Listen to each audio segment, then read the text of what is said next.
Reading's Abbey Gateway, founded by King Henry I in 1121, almost 900 years ago. Thanks to the Heritage Lottery Fund, the Abbey Quarter is undergoing restoration. A man who can now proudly say that he's part of this building's rich history is Steve Underwood, a master locksmith from Reading.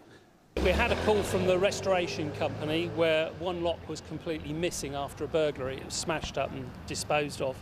So we had the privilege, really, of actually building a lock from scratch to bring the door into the modern age with modern escape if there's a fire and a small key to get into rather than a big boy like this.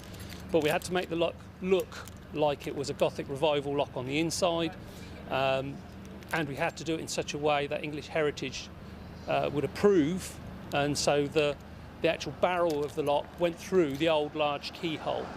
So everything had to be extended and made big, a bit like a stretch limo really. We've soldered locks, lots of modern locks together and stretched them because the door is 120 odd millimetres thick. The operation certainly hasn't been easy.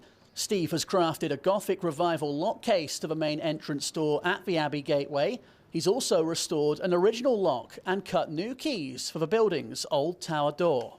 This key is to one of the old locks inside the door, called the tower door. The lock was completely worn right out, rusted away. We've rebuilt it, made new components for it, and cut two nice new keys. I can tell how much you've enjoyed this project, but how much of a challenge has it been? To be quite honest with you, I haven't found it that challenging, because being a locksmith of 43 years, there's not very many things can catch me on the back foot. But it's brought in all the skills that I've learned over the years into one neat little box. Carpentry, metalwork, silver soldering. It's brought everything into one nice package, which is on that door, and I'm hoping that my great-great-grandchildren will be able to say, "Grandad made that." All the graft and toil of this job has been well worth it for a man whose business was inspired by this building and whose connections to the town of Reading go back some way. As a locksmith in the past, I've worked at Blenheim Palace, Windsor Castle, the Bodleian Museum in Oxford. So we've done lots in my working career.